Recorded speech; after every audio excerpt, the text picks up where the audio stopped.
China has hit back at the UK government following Britain's accusation that it mishandled the case of a British man executed on Tuesday for smuggling drugs into the country.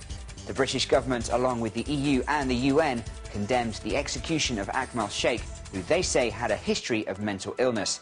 But China's Foreign Ministry spokeswoman Jiang Yu said Chinese judicial authorities had handled the case in accordance with Chinese law. She accused Britain of wrongdoing and of interfering in China's internal affairs and warned that Britain's outspoken reaction to the case could damage bilateral ties. British Prime Minister Gordon Brown said earlier on Tuesday he was appalled and disappointed by Sheikh's execution and by China's refusal to grant clemency to the father of three.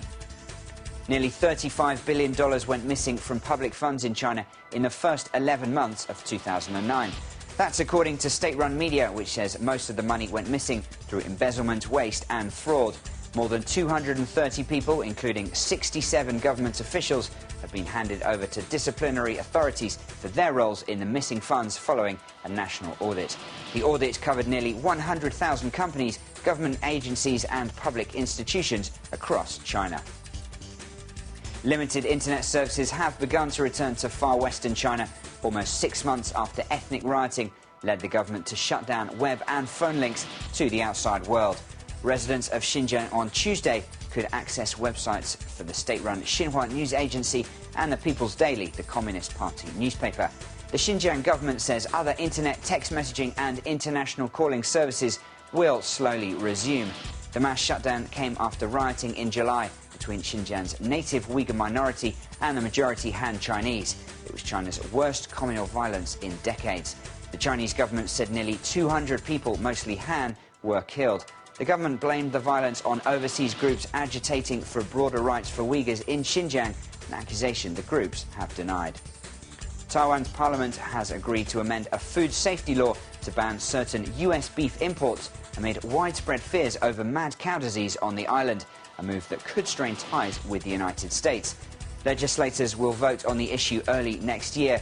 Now, if the law goes through, minced beef, cow offal and beef from cattle above 30 months old will not be allowed for import into Taiwan. Washington has said the move would annul a bilateral agreement signed by Taiwan and the United States just 2 months ago. Taiwan first banned US beef in December 2003 after the United States found its first case of mad cow disease. In late October, Taiwan said it would lift the restrictions and reopen its markets to US bone-in beef, such as ribs, T-bone steak and cow offal.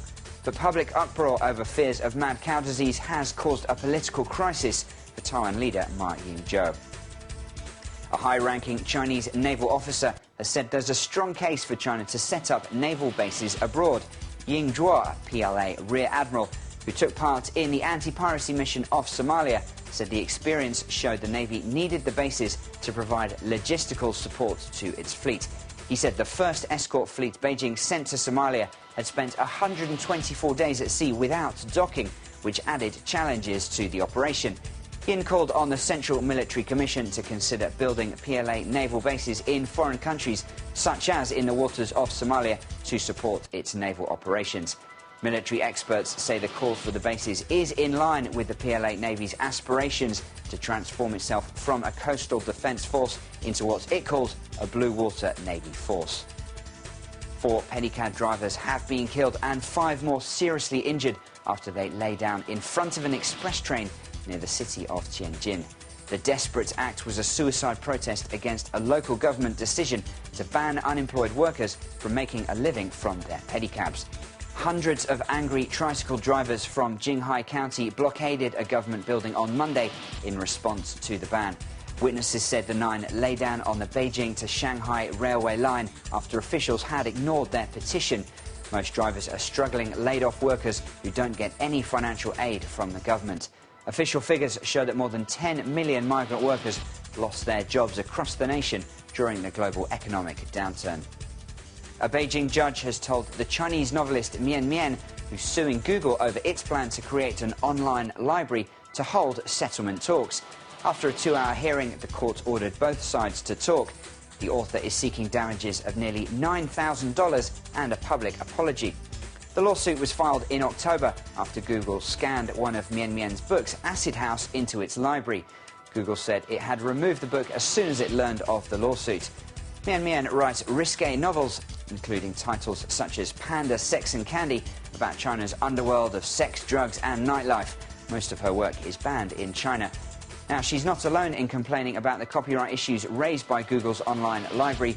The China Written Works Copyright Society is also looking for compensation for other Chinese authors whose work is included in the project. And that's the BON headlines for now, but we'll be back with more news after this.